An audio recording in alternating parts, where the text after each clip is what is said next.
What's going on, GBA fans? My name is Berk, and today we'll be bringing you the Week 5 weekly recap for the GBA Season 5. But of course, I am not alone. I am joined by Monotooi. Hey everybody, my name is Monotooi. Good to be doing this weekly recap with you once again, Berk. Another great week. So let's just go straight into our first battle of the week, which is the Detroit Steelwings, coached by Crimson Seabat, versus the New Orleans Pelipers, coached by John, aka Pokemon. The Detroit Steelwings brought Latios, Suicune, Crocodile, Roserade, Registeel, and Infernape.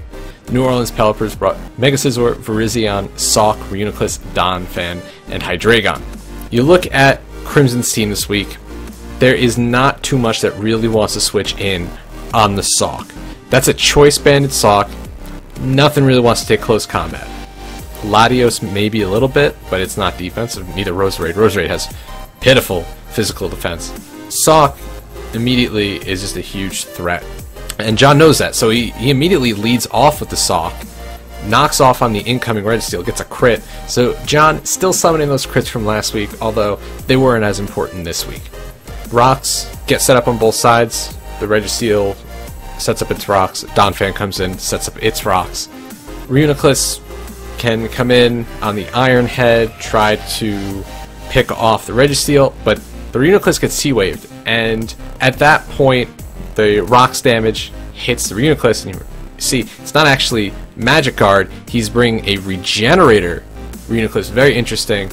It allows him to switch out and switch back in and keep it nice and healthy. And now that it's T-Waved, normally that would be good because it's Magic Guard, you want to be able to possibly get some Parahacks on it, but it's regen, so Toxic or Will-O-Wisp or something to get residual damage off on it would have been better, just so you can whittle it down a little bit more, because Reuniclus is just so damn bulky and it's really hard to take down.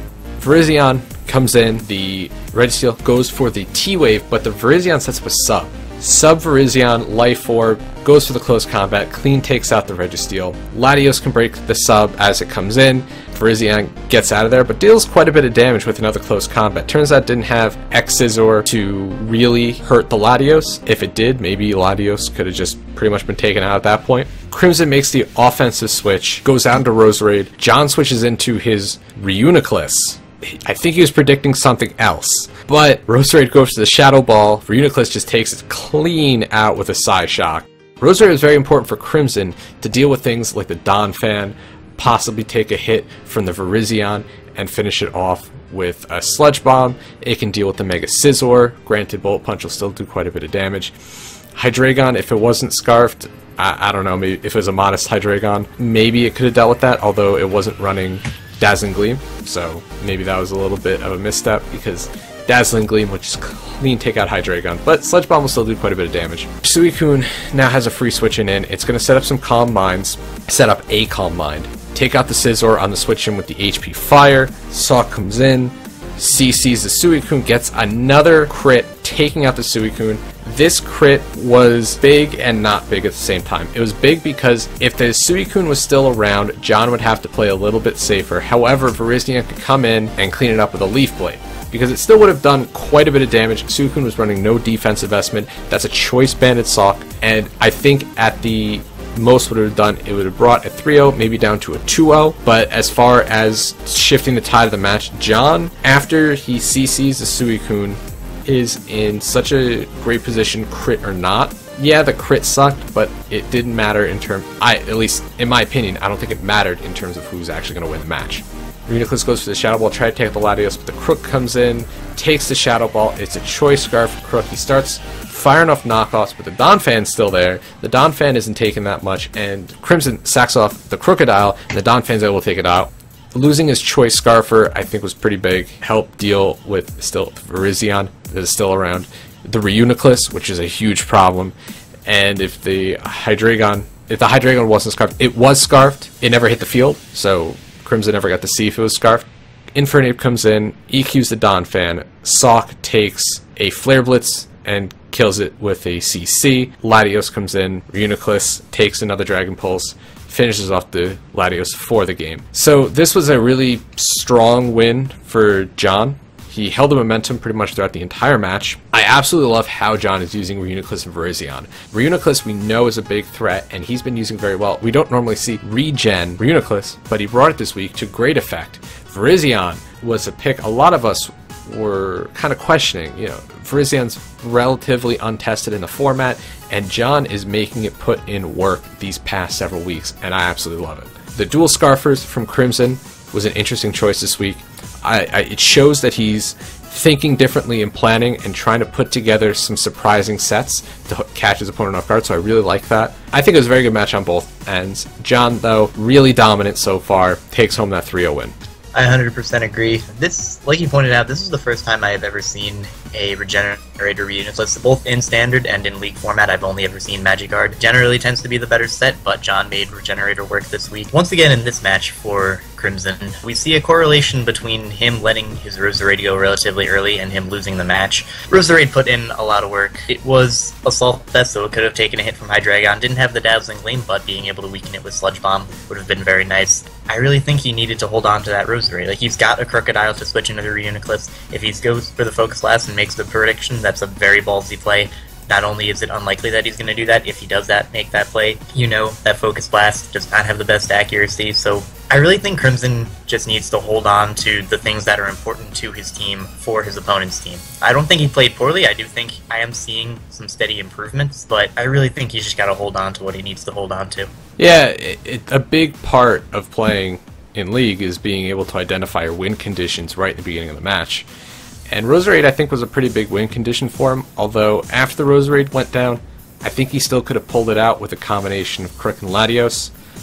Up on this weekly recap, we're going to go over probably the most heartbreaking match in GBA history, definitely the most heartbreaking of GBA Season 5. We have the Milwaukee Sawsbucks going up against the Long Island Regirockies. The Sawsbucks this week are bringing their Mega Gardevoir, Rotomwash, Alomomola, Skuntank, Shaman, and Conkeldurr, while Nips is bringing his Mega Slowbro, Gengar, Whimsicott, Feraligatr, Diggersby, and Excelgor.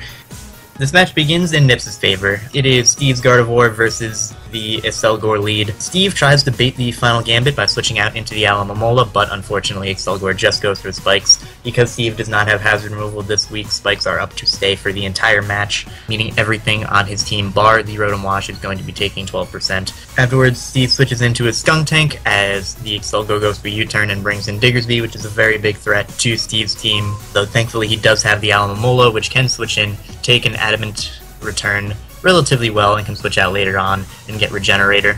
A little bit later on in the match, it is Diggersby versus Steve's Mega Gardevoir, and once again Steve goes into his check to this, being the Alomomola, but Nips goes for the Gunk Shot, and unfortunately for Steve gets the Poison, meaning that later on in the match it's not going to be able to take 2 returns unless it is at absolute max HP.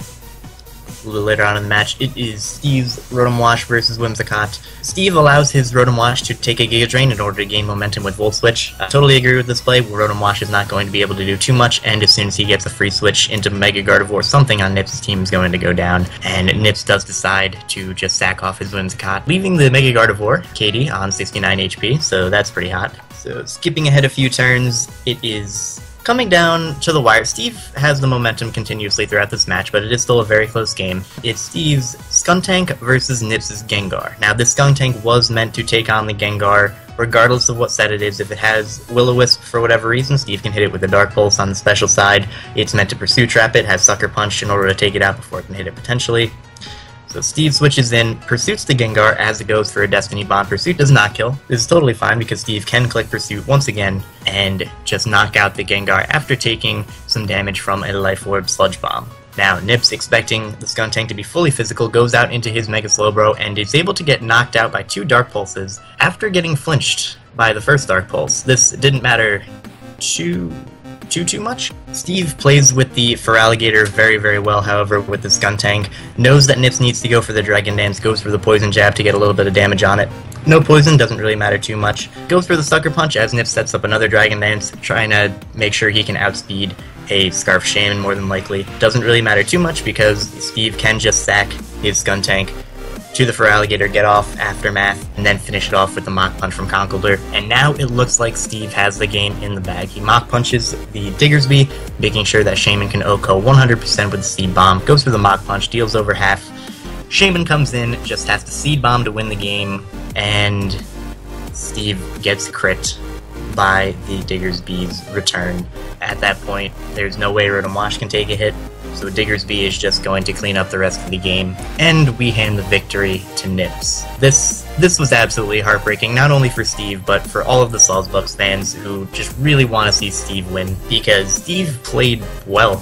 He played very well. He was doing his calcs, he was thinking ahead, he thought out his moves thoroughly, he knew exactly what he had to do to win the game. He made it so that he gave himself the best chance to win, and the game just kind of screwed him over. Berk, do you have any comments on this? This is definitely the Steve that we know he can play as. When he's actually playing well, this is it. He does his calcs, he knows what he needs to go for, he planned very well. I never like to say, this crit gave someone the game, blah blah blah. If there was ever a crit that mattered, this was it. This reminded me of last season. It was John versus Tup. John had out his Crook, just had to hit the Stone Edge on the Salamence. It was intimidated. He knew he could live in Outrage because it was -1.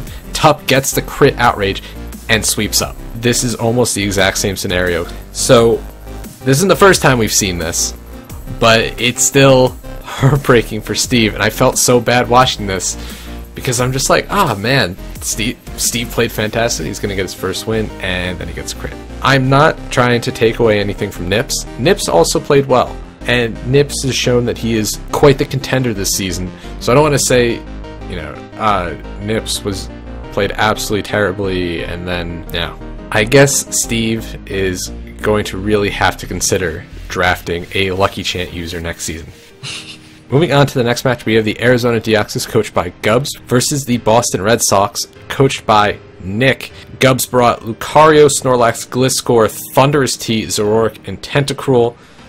Nick brought Tyrantrum, Cresselia, Sneasel, Manaphy, Mienshao, and Skarmory. Gubbs able to pick up the big 3-0 win this week, putting himself back in to the wild card position. He's been out of it, but I think he's finally shaking off the rust. This is a very good match for Gubbs. Nick, his playing seemed a little bit shaky this week. Looking at Nick's team, Mienshao put in so much work against Gubbs' team. It outsped the Lucario, the Snorlax, the Gliscor, the Thundurus, it sped Ty with the Zoroark, and outsped the Tentacruel. It outsped pretty much everything. But Gubbs, he starts out with his Gliscor, and the Mienshao starts out. He's having flashbacks from week 1. He's so scared that the Mienshao has Hidden Power Ice, which, if it does have Hidden Power Ice, that'd be pretty good, because Mienshao has surprisingly a very respectable special attack stat, 95. Granted, it has one special move it can learn in Aura Sphere, but still, it has a very high special attack, so it can make use of Hidden Powers if he chose to. It didn't. It had High Jump Kick, Knockoff, Fake Out, and U-Turn, so no Hidden Power Ice, so Gubbs was worrying over for nothing, but he's really thinking about that, because if the Gliscor went down, he had nothing to deal with the Mienshao. So he played very carefully with that.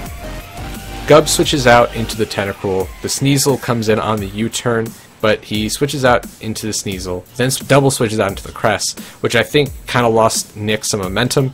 The Cress handles the Surf, no problem, but Acid Spray means the Cress can't wall it. Cress gets worn down quite a bit by the Tentacruel. Both sides switch. Gubbs goes into his Thundurus, Nick into his Manaphy. Gubbs is thinking, this is a great, I can Volt Switch, it will OHKO because it's a Choice Specs Thundurus, which base 145 special attack with Choice Specs, gonna hit hard. Nick is actually Choice Scarf Manaphy with Ice Beam. He goes for the Ice Beam, gets the freeze, but the Thundurus thaws out the first turn, and OHKO's Manaphy with Volt Switch. Had Thundurus stayed frozen, we might be looking at a different match though. And Gliscor comes in to set up the rocks. U-turns out into the Zoroark. Ice Beam on Cress breaks the illusion, but Dark Pulse deals huge damage to Cress, almost taking it out. Then Sludge Bomb comes out, making sure that nothing can switch in on it. Sludge Bomb takes out the Cress. And Mienshao comes in, and Gubbs' dedicated switch is the Gliscor, then switches into the Tentacruel to continually scout out for the HP Ice. At this point, he's done a lot of scouting for it. Nick would have gone for the HP Ice if he had it. Probably doesn't have the HP Ice at this point. Sneasel knocks off the Tentacruel. Lucario comes in. He was planning on setting up the SD, but decided East-B was a better move. But the Skarm comes in. Gubbs predicts the Defog, switches into Thundurus, and the Skarm goes for the Brave Bird and actually is able to take out Thundurus. It was at a low amount of HP, but it's a Skarm and it's resisted Brave Bird. Able to take out the Thundurus, but Zoroark can just come in and hit something hard. And what he hits hard is the Tyrantrum. Straight O-code by the Dark Pulse, which is terrible for Nick. I think that was a huge turning point. Nick loses all his momentum. He lost a very powerful sweeper, could have set up with a Dragon Dance, and then just could have run through basically Gubbs' entire team. Mienshao comes in, Zoroark just kind of sucker punches, deals some last minute damage, still trying to scout out for that HP Ice. He knows that there's no HP Ice, but he's still worried that it's still there. And Mienshao goes for, I think, the U-turn. Gubbs now knows, okay, switching the Gliscor, it's not going to HP Ice me. The Mienshao goes for the U-turn into the Skarmory. Lucario comes in, sets him an SD. Close combat to Skarm to kill it after taking a Brave Bird. Mienshao comes in, can't take out the Gliscor, dies to an Earthquake. Sneasel tries to get that last kill against the Gliscor. Ice punches the Snorlax, which is going to do no damage whatsoever. Snorlax tanks a low kick from the Sneasel, and return finishes it off for the game. I really do not blame Gubbs at all for fearing the HP Ice on Mienshao. Mienshao is a Pokemon that actually early 5th gen was commonly ran HP Ice because of Landorus, again with its base 95 special attack stat, able to deal decent damage with those random hidden powers to catch 4 times weak Pokemon off guard. Like you said, Nick's planning and prep just seemed off. Scarfed Manaphy, it kind of worked because it was able to get off an Ice Beam on the Thundurus, which was a very big threat to Nick's team. Just look at the damage that a setup Manaphy does to Gubbs' team. It has the coverage to deal with pretty much everything. Scald, Psychic, Ice Beam pretty much destroys Gubbs' entire team. His play, I'm not entirely sure why he stacked Tyrantrum, like you said, because Tyrantrum, it was clear that Nick was down at that point, and if he had a comeback, if he was going to come back, it was going to be with setting up with the Tyrantrum onto the Snorlax. Well, I think he switched into the Tyrantrum because he was predicting the Flamethrower from Zoroark, and Tyrantrum can easily take that. Yeah, you're right. Depending on the set, like if it were a Scarf set and it locked itself into a rock move like Head Smash, Lucario could come in, set up, and then kind of win the game from that point. So I can see maybe depending on the set, it made sense to sack off the Tyrantrum. But again, not to take anything away from Gubbs. Gubbs played very, very well. He played like he did in previous seasons in the GBA, and I really hope that this momentum continues throughout the rest of the season because it was enjoyable to watch Gubbs pull out a victory this way. It was smart listening to him know what his opponent could potentially do to him, make the safer plays when he needed to, and then actually he didn't really make that many predictions. He mainly just played safe and played smart, and that really won him the game. Moving on, we are going on to the match between the Real Marill and the Cincinnati Loudreds. For the Real Marill, we have Mega Altaria, Gourgeist, Emboar, Greninja, Mamoswine, and Seismitoad, where the Cincinnati Loudreds are bringing Forretress, Weavile, Dusknoir, Gastrodon, Typhlosion, and Azelf. So, as Mulvone's matches seemingly always are, this is a very, very quick match. Mulvone did bring a relatively different team this week, mostly because he did make, of course, his 2 trades. He now has the Forretress and the Gastrodon. Match starts off with Greninja versus Azelf. Azelf hard switches out, not wanting to take a hit from the Greninja, potentially also fearing a Scarf Greninja. Miguel is just able to U-turn out, gain momentum, and Mulvone is unfortunately going to have to deal with Stealth Rocks on his side of the field, as after that turn, Miguel is able to get up rocks on Mulvone's side of the field with his Seismitoad as the Dusknoir comes in. Dusknoir is able to burn the Seismitoad on the turn that it sets up rocks, so this puts the Seismitoad on a timer and potentially wearing it down for a Typhlosion sweep later on. Miguel fires off 4 Scalds and is unable to get a burn, which is unfortunate, Miguel, but occasionally that will happen in Pokemon. Because of the burn on the Seismitoad, the Dusknoir is able to wear it down, and eventually the Seismitoad is worn down to the point where it is just taken out. Mega Altaria switches into the Dusknoir, barely misses the knockout, with the hyper voice and gets burned right afterwards. But thankfully, after taking a Shadow Sneak, it is able to take the Dusknoir down. Weavile at this point has a relatively free switch in, but thankfully Miguel did prep for this and brings in his physically defensive Emboar to take the hit. It does not do very much damage at all. Miguel then makes a very good prediction, goes for the Grass Knot on the Gastrodon, which is a very easy 2 KO. Not wanting to switch anything else in, Malone just lets it go down. Azelf then comes in. Miguel is going to switch out into his Gourgeist, as Malone actually goes for a Grass Knot, likely predicting the Greninja switch in to take the Psychic. So this works out for Miguel at first, but then dies to a subsequent Fire Blast. So if Malone is able to get a safe switch into his Fortress, he will be able to spin, which is not what Miguel wanted, but as we see later on, he's unable to do so. Greninja can come in and predicts the switch out and goes for the U-turn. That way he's able to go out into Altaria on the Fortress switch in to then knock it out with the Flamethrower, meaning that rocks are 100% there to stay. Azelf is able to come back in, however, and deals decent damage to the Mammothline with Psychic, but because Mammothline cannot knock out the Azelf with Ice Shard, it will go down to the Grass Knot afterwards. But this is okay for Miguel because at this point, Greninja can just lock itself into Surf and knock out the rest of Malvone's squad. I do want to point out, Miguel knew that rocks were going to be important in this match. He wanted it to stay because it deals good damage to the Weavile and the Typhlosion, as well as wearing down the walls, because not a lot of Malvone's quote-unquote walls are more like tanky mons. They don't have a reliable recovery. Gastrodon does. Malvone's only way to spin is Fortress. It's his only hazard removal.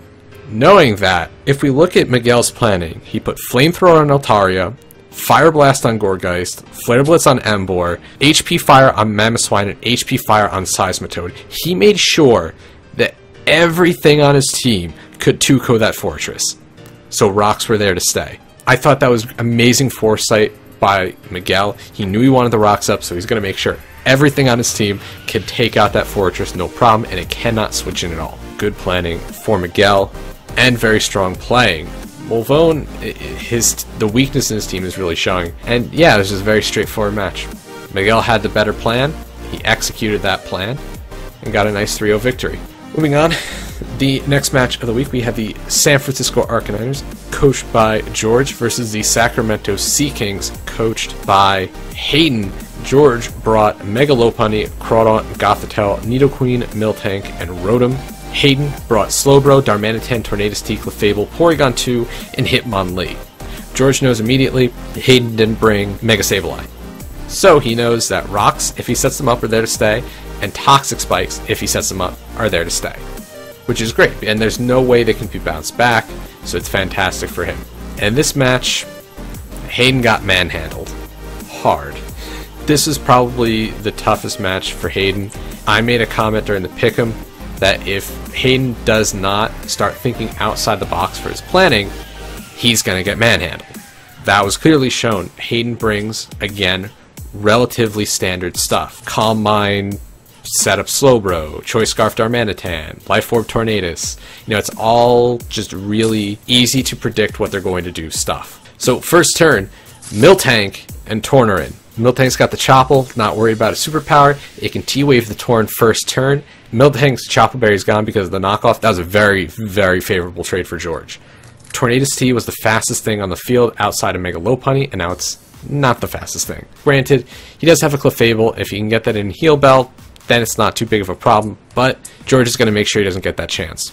The Miltank sets up the Stealth Rocks. They're not going away. Slowbro comes in, Scalds as the Goth switches in to trap the Slowbro, which was the best thing that George could have done, because he needs to pick apart the wall core, and unlike Miguel, who has really, really, really powerful wall breakers, George doesn't have the powerful wall breakers aside from Crawdaunt. I don't really call Mega Lopunny a strong wall breaker, so he needs to get crafty with it, and he can use Gothitelle, trick Gothitelle with Heal Block to make sure that he can pick apart the wall core.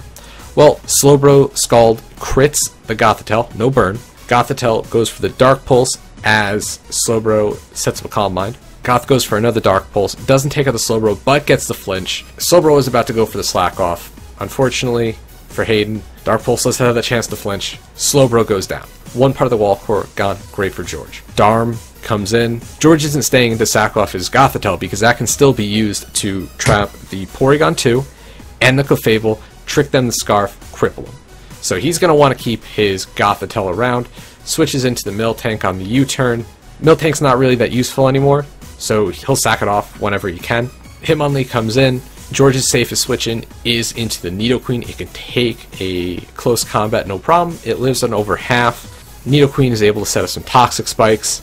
There's some switching around, some double switching by George and some switching by Hayden, which eventually leads to the Goth being in on Porygon 2. Goth goes for the trick, and Hayden locks himself into Toxic, which basically means the Porygon 2, it can't do anything, and it gives George free switches into something. Goth does big damage with Psyshock, does not kill, but then, because it's locked into Toxic, George can switch into his Nidoqueen, and Sludge Wave is going to deal big damage to anything that switches in. He has no poison resist. The only thing that could would be the Mega Sableye, but it's not here. Hayden switches in his Torn, sacks it off. In comes back Porygon 2. It's Choice Scarf to will outspeed. Crawdaunt takes the Ice Beam on the switch in, finishes off with an Aqua Jet, no problem. Clef comes in, shows that it's an unaware set. It takes the Stealth Rock's damage. It does get poisoned, and the poison will take into effect the next turn. But Nidoqueen can easily switch in on the Clefable. Moonblast isn't going to do much, and now he's free to fire off another Sludge Wave. Sludge Wave barely misses out on the kill on Hitmonlee after the poison damage. Nidoqueen is able to live the knockoff. Training in the mountains really paid off. Darm comes back in. George sacks out the Goth. It's not going to be able to do anything. Revenges the Darm with the Crawdaunt. Clef tries to set up Calm Minds. Last-ditch effort. Gets body slammed. And then Crawdaunt can come back in and just revenge it for the win. Gothitelle just ripped apart Hayden's defensive core. And Hayden, George was just predicting the hell out of him and able to get the offensive momentum every single time. Hayden, he needs to come up with some different things, especially against an opponent like George, and he doesn't. And it's just relatively standard throughout, and he just kind of gets destroyed this week. George picks up the 4-0 win against Hayden. Yep, I agree. Now, earlier I know you said George doesn't really have too many wall breakers. Really, for this match, the only offensive wall breakers that George needed were the Crawdaunt and the Nidoqueen as well, because they're able to 2 a KO basically everything on Hayden's team. George is using Gothitelle absolutely perfectly. It's shut down his wall core, it's trapping exactly what he needs to trap. That way his offensive threats can just run house through his opponent's team. He's done this previously to other teams, he's done it again. I think he's going to continue to do this because stopping Shadow Tag, other than running a Shed Shell on something, you really cannot stop something that is going to trap you and kill you. It's a very difficult thing to get around, and George is taking advantage of that beautifully. George's planning was really great, and I really like the fact that he was again running dual Scarfers. Both his Scarfers had Trick. Yeah, absolutely. It just goes to show that he really, that's the thing, he realized if Goth goes down, he still has Rotom to trick a Scarf onto the Slowbro, onto the Clefable, onto the Porygon 2. He still has that. So he made sure he's not putting all his eggs in one basket with Gothitelle. His backup plan is the Rotom. I think that was very good planning. Yep, and the thing about George's team, Gothitelle plus 1 or 2 wall breakers is going to beat almost any defensively oriented team.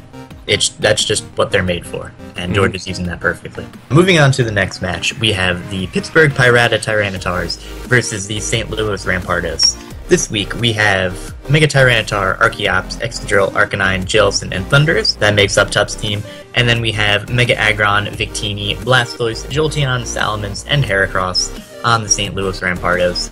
Match starts off Bulky Water versus Bulky Water. We got Blastoise versus Jellicent. Blastoise goes for the Toxic as Jellicent goes for the Energy Ball. The Energy Ball does about 30 or so percent, a decent amount of damage, especially because Blastoise does not have recovery. Although the Toxic on the Jellicent is unfortunate, it is important for the Blastoise to get worn down in order for his Excadrill to sweep.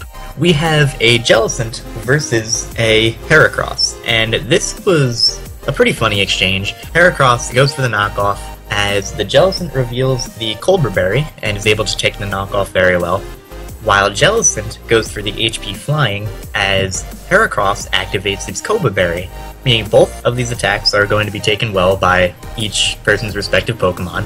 So that was good planning on each of their parts. Heracross cannot stay in because it cannot knock out the Jellicent with 1 more knockoff, and Jellicent can knock out the Heracross with 1 more HP Flying. So Dan decides to go out into a Jolteon, which can eat up any hit. Tup switches in his Mega Tyranitar to take the Thunderbolt from the Jolteon, but unfortunately gets paralyzed.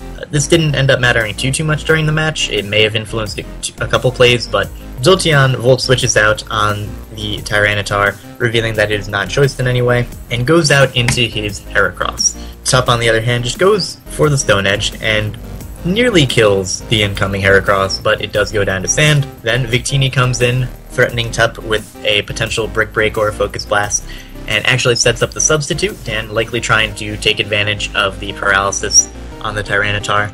But instead, Tup just goes out into his Archeops. Goes for the Earth Power and breaks the sub.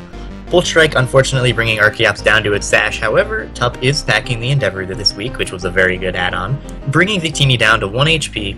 Sandstorm goes away, and Victini is going to survive on 1 HP plus the leftovers it gains, potentially to get a hit off later on.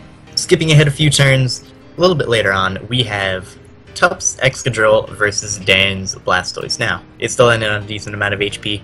Excadrill is, without a doubt, Tup's win condition. It hits the Rampardo so hard. Mega Aggron is already down, can't take an Earthquake. Victini is outsped and killed in the sand, outspeeds Jolteon in the sand, Oko's the Salamence. Instead of switching out and having something else deal with the Blastoise so that Excadrill can come in a little bit later, even though he did not have his Tyranitar around to set up the sand again, Excadrill's still a very big offensive threat to Dan's team. Tup decides to just go for the EQ on the Blastoise, missing out on the KO and letting his Excadrill go down to the Scald. Now, Tup at this point has absolutely no switch into the Jolteon. Dan can just spam Thunderbolt with that thing. After that, Jellicent comes in and takes out the Blastoise, and Jolteon comes in, revenges the Jellicent. Kind of a punch-for-punch situation there. Arcanine now switches in and can take any hit from the Jolteon, but is unfortunately critted by the Volt Switch. Not a huge deal, because Tup can go for the Morning Sun to heal up, except for when he doesn't, and just goes for the Flamethrower instead to take out the Victini. That was big. I think that was a little bit bigger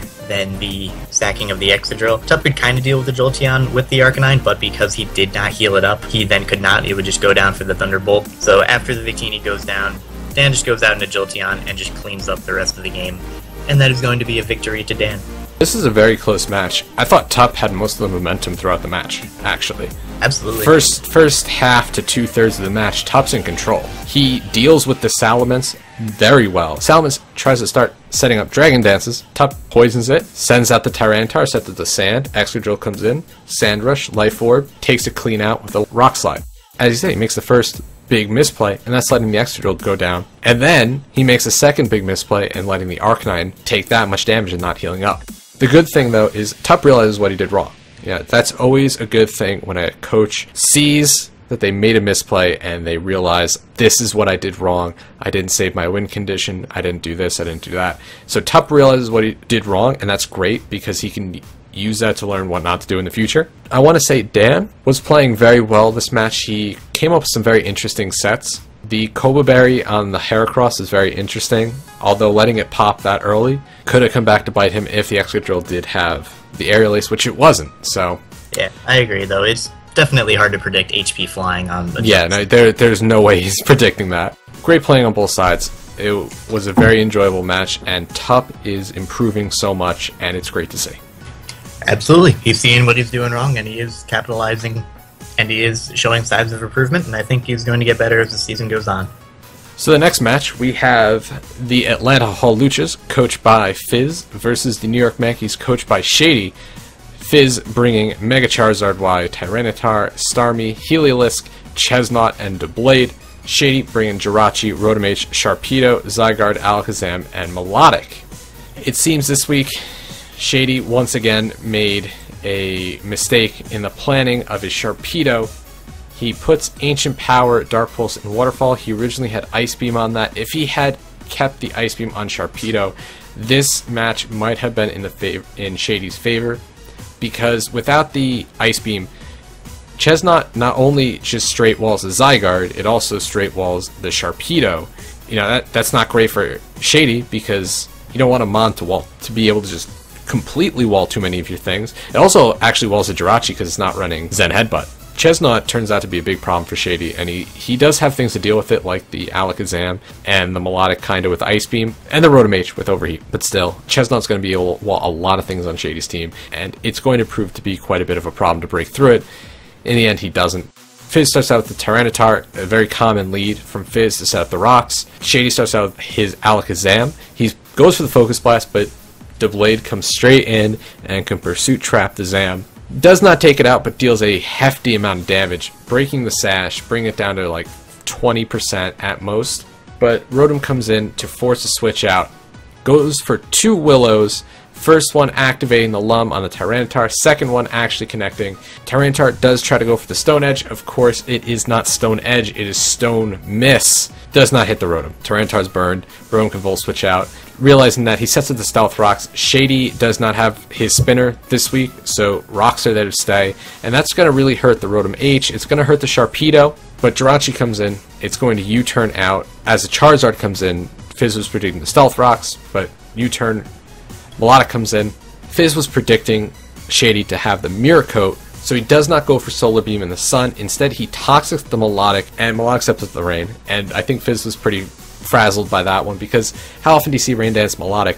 And I think that was just, it was good planning to try to shut down Sun, especially because it can shut down the Heliolisk, because the Heliolisk was Solar Power this week, and it can shut down Solar Beams from the Mega Charizard Y. So good planning on Shady's part, bringing the Rain Dance. But Starmie can come in, and then there's just they're just kind of trading Scalds. Starmie will get low, recover on the Sharpedo switch in. Chesnaught, though, can come in, wall it completely. Drain punches the Jirachi switch in, and Fizz thinks Jirachi is scarfed at this point. So Jirachi sets up the Stealth Rocks as the Tyranitar comes in, and then Iron has the Tyranitar take it out. Fizz realizes that ain't scarfed, because it didn't reveal any item, did not reveal leftovers, anything like that, so he assumed it's probably scarfed, but because of that, the Tyranitar is able to be taken down. Doublade will come in as the Tyranitar is taken down. It can Pursuit Trap the Jirachi, but he decides not to go for the Pursuit. Jirachi U-turns out into the Rotom H, threatens the Doublade back out, and this was an extremely risky play right here. Fizz switches in his Heliolisk because he knows he can take an Overheat, he doesn't mind it getting burned, and he knows he can take a Volt Switch. Shady goes for the Volt Switch and switches on out. This was extremely risky because at the end, Heliolisk gets a sweep with Hyper Voice and Solar Power, and if it took an Overheat, I didn't run the calc, I don't think it'd take it well. It would go down quite a bit, probably only get 1 or 2 hits off at the end while in Solar Power. I think that was very risky. It does work out for Fizz. He is scarfed, he can Volt Switch on out of there if he needs to. Every time Sharpedo or Zygarde comes in, Chesnaught is just the immediate switch in, and Shady can't do anything about that except trying to predict it, go out into his Rotom H and possibly go for Overheats, but he doesn't do that. Zygarde's forced out. Chesnaught sets up a layer of spikes as a Melodic comes in. Starmie is the dedicated switch in. That is, again, this scalding back and forth, but the rocks do get spun away on Fizz's side, so he doesn't have the rocks anymore.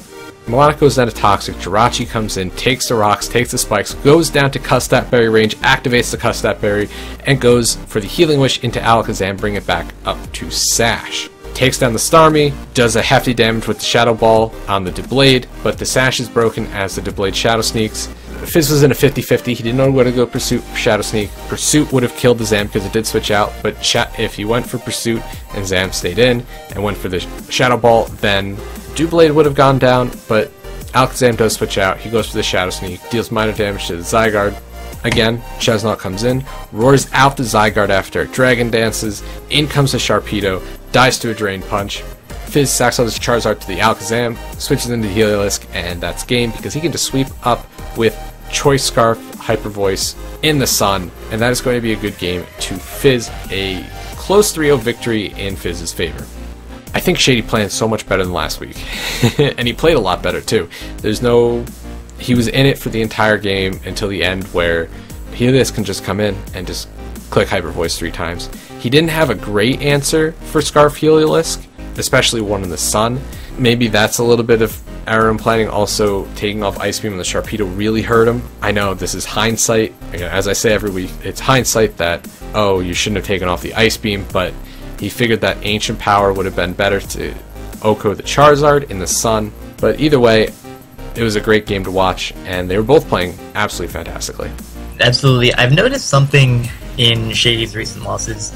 I really liked his prep this week. The Custap Jirachi with Healing Wish, that was beautiful. The Rain Dance Melodic, that was excellent. Really, the only thing I see him faltering at slightly in his prep is not prepping enough for one or two things on the opponent side of the field. For example, Shady's match against John, it was not having the crunch on their Reuniclus, not really having anything on his team for Reuniclus. This week, it wasn't having enough for the Chestnut. Now, again, kind of a minor complaint, and Shady absolutely played well. I think his prep was very cool.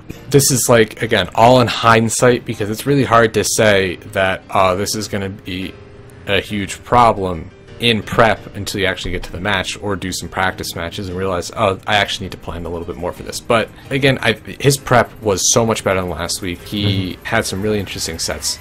Like you said, Custap, Berry, and Jirachi. That caught everyone off guard. It's like, wait, what? Yeah, and like Shady said in his team builder, Fizz's team matched up pretty well against his. It was very hard to plan for everything. I know Shady was extremely afraid of the Leavanny, especially. Could have been Chlorophyll. If it brought Sticky Web, that was an issue. So again, very tough for Shady to prepare for Fizz's team. Okay, so moving on to the last and longest match that we're going to cover for this week. We have the San Francisco Giants, coached by Gym Leader Geo, versus the Borussia Donphan versus Lars, aka El Sizzler. Geo this week bringing Mega Pinsir, Entei, Amoonguss, Vaporeon, Hippowdon, and Ditto, while Lars is bringing the Landers Incarnate, Mega Absol, Slowking, Luxray, Delphox, and Crobat. So, Geo's matches tend to be very long. This one beat out all the others, as this one, in fact, went to the timer. Starting from the beginning, it's Lars' Crobat versus Geo's Hippowdon. Lars goes for the taunt, stops the Hippowdon from setting up rocks. That was pretty big.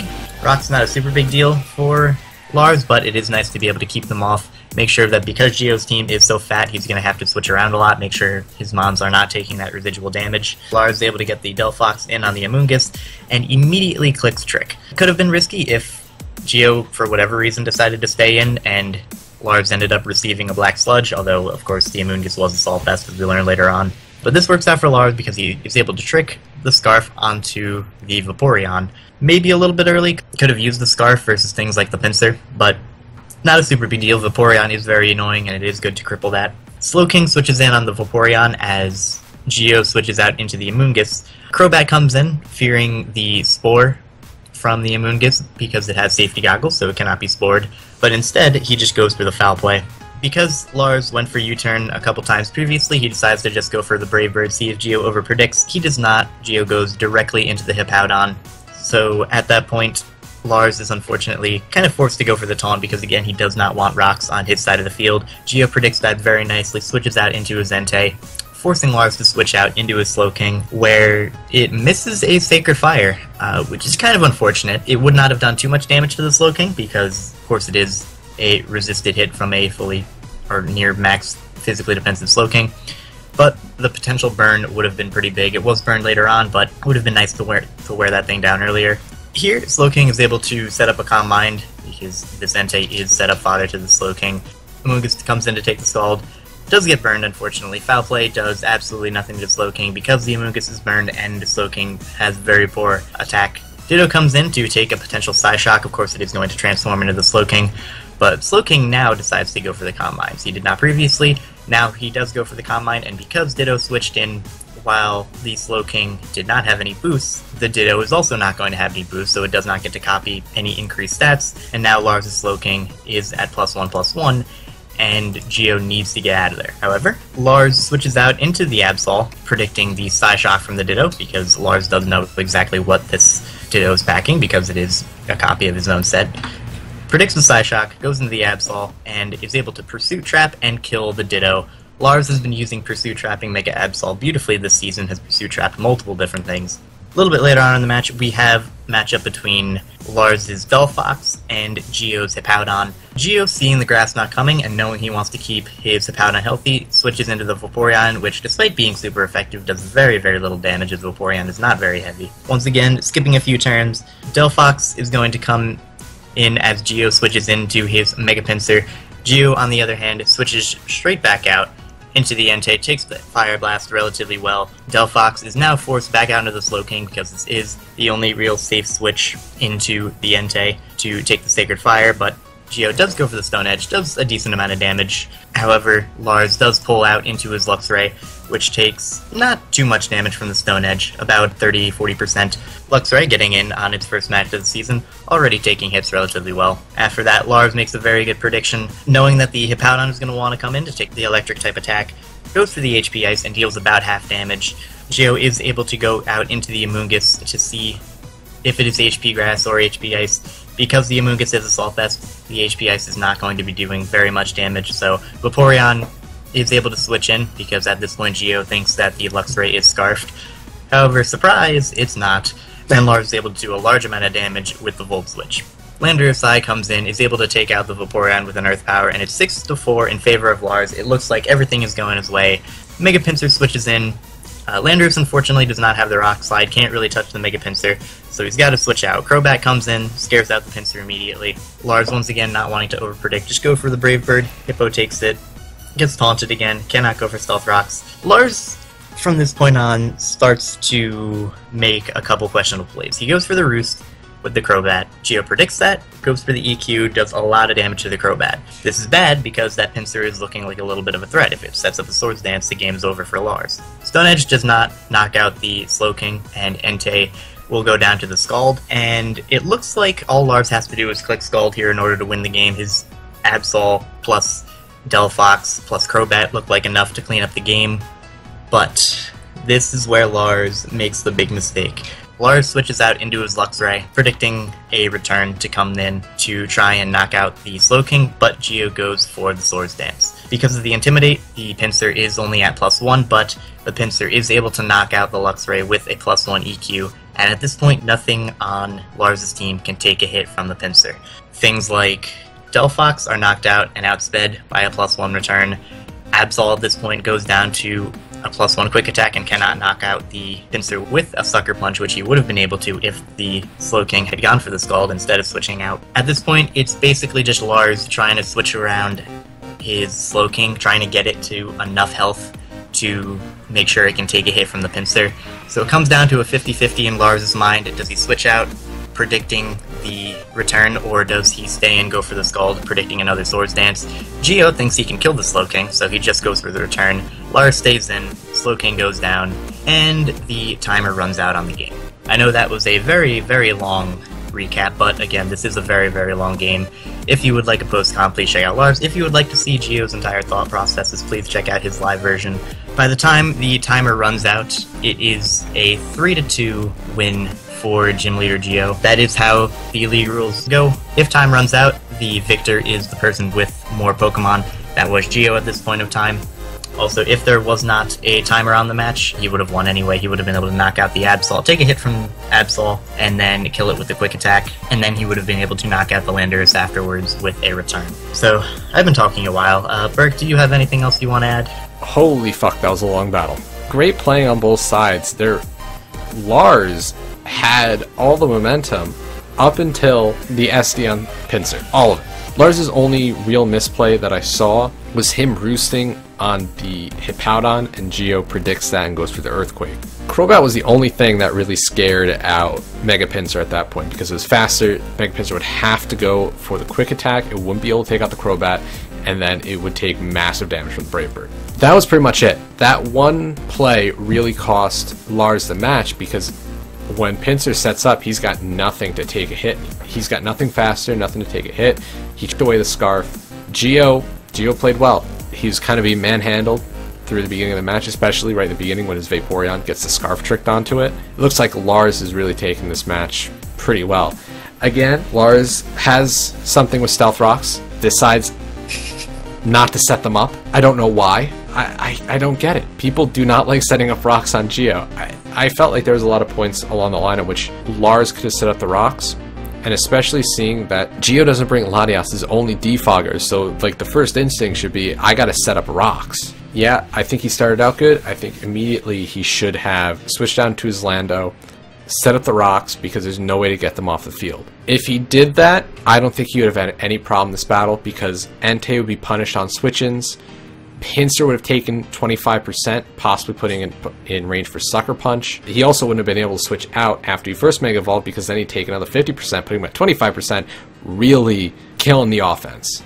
So that's my little rant on that. But also, Lars possibly could have done timer stalling at the end to win the battle, like 4-3. He didn't. I give him props on that, because no one wants to win on timer stall. That's... He could have, and this is a league where it is very competitive. You do what you can to win, but still, it's like, I don't know, using something with swagger to win. Yeah, you can. No one likes it, though. So, good game on both parts. Long-ass battle, as seems to be a theme with all of Geo's battles. Alright, moving on, we have the league standings. In the Kanto Conference, Red Division, at number 1, we have the Atlanta Holuchas, coached by Fizzy Stardust. 4 wins, 1 loss with a +8 differential. Right behind him, we have the New Orleans Pelipers, 4 wins, 1 loss with a +7 differential. Very, very close, only 1 differential away.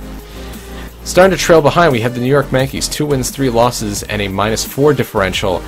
And even farther behind, we have the Detroit Steelings, 0 wins, 5 losses, and a -13 differential. The Holuchas and the New Orleans Pelipers really started to pull away from the Yankees and the Detroit Steel Wings. Shady's really going to have to start pulling up some wins to catch up, and Crimson not doing too well. Going on to the Blue Division, we have a much closer division here. We have the San Francisco Giants at number 1 with 3 wins, 2 losses, and a +5 differential. Then we have a 2-way tie for second place between Lars of the Borussia Donphan and A Drive of the St. Louis Rampardos, who are both 3 and 2 with a +4 differential. And then at the bottom, but still not out of it, we have Old Man Tup, coach of the Pittsburgh Pyretta Testosterone, who is 2 and 3 with a -5 differential and is only 1 game back. The closest division out of all of them so far. And moving on to the Johto Conference, in the Gold Division, at number 1 we still have the Boston Red Sox, 3 wins, 2 losses, and a +6 differential.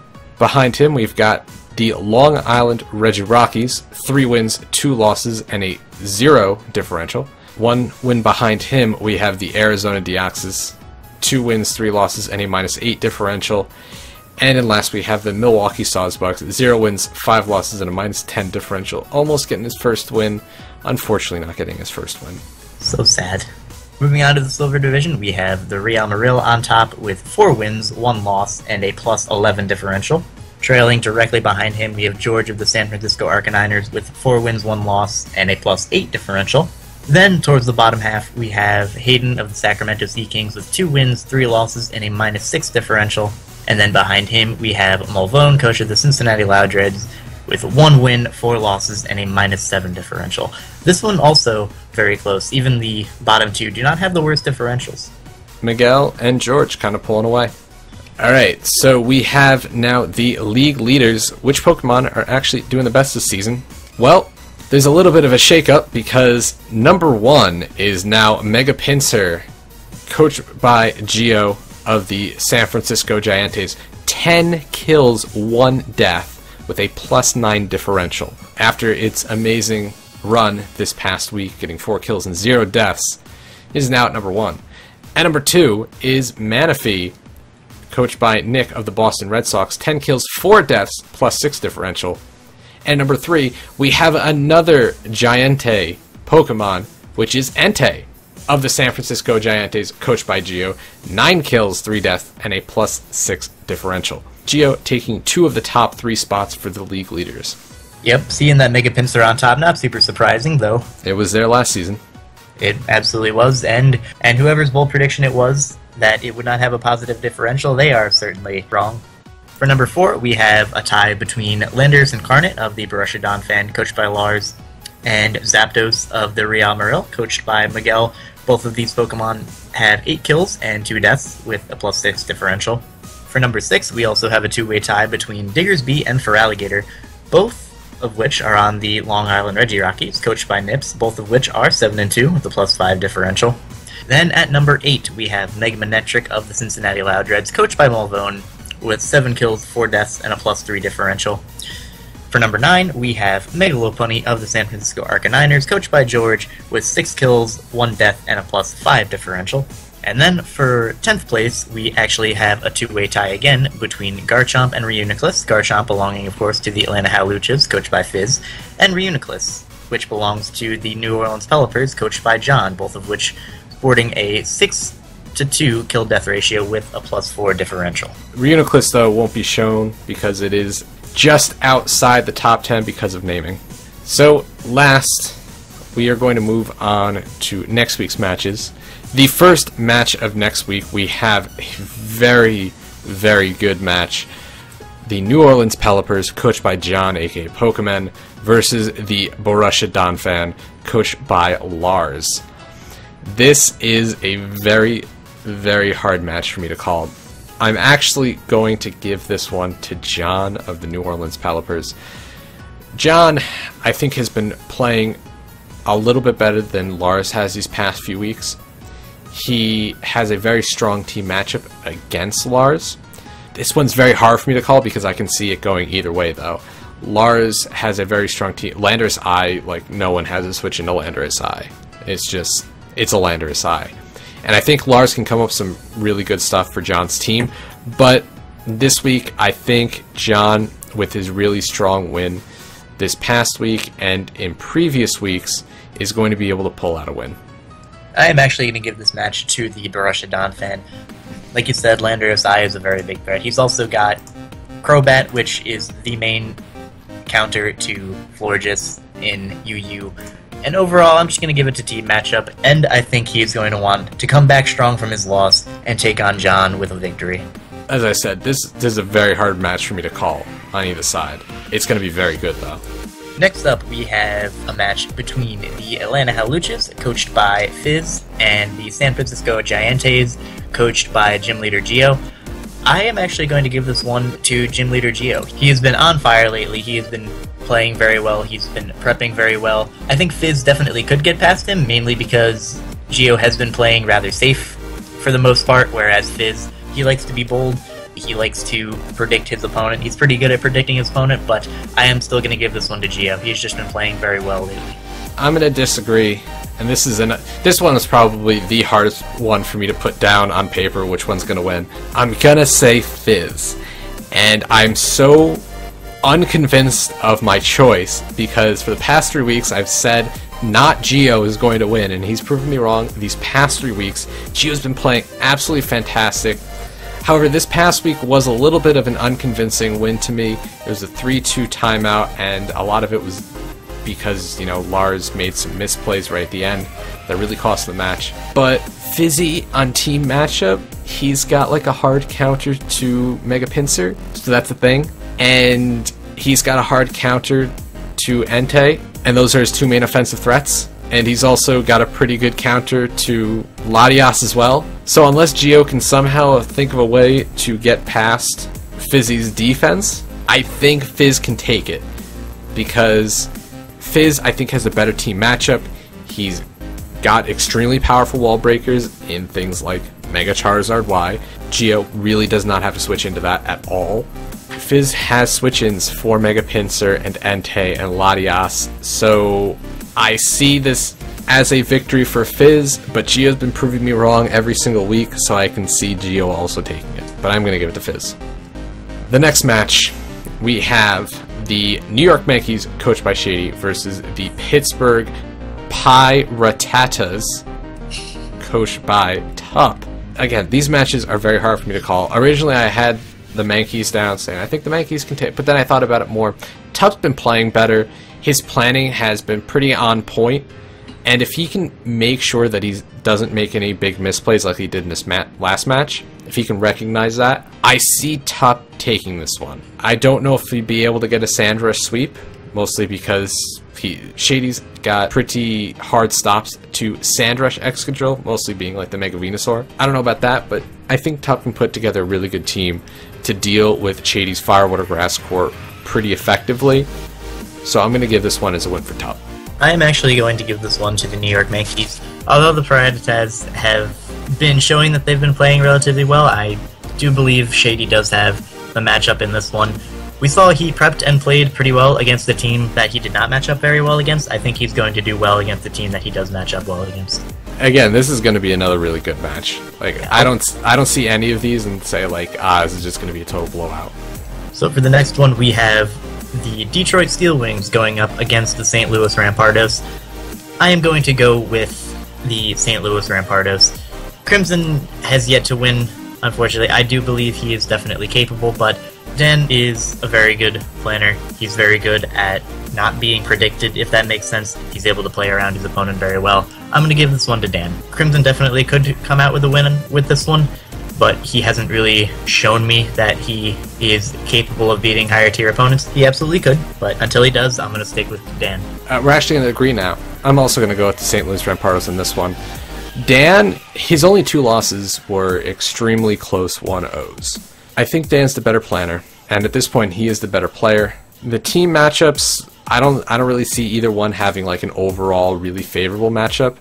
Although Mega Charizard X, I don't think is going to be able to do much this game either. I could be wrong, but Dan has pretty good stops to it. So I will give this one to Dan. I'm rooting for Crimson in this. I want him to win. No offense to Dan, but I think Dan's going to be able to take this one.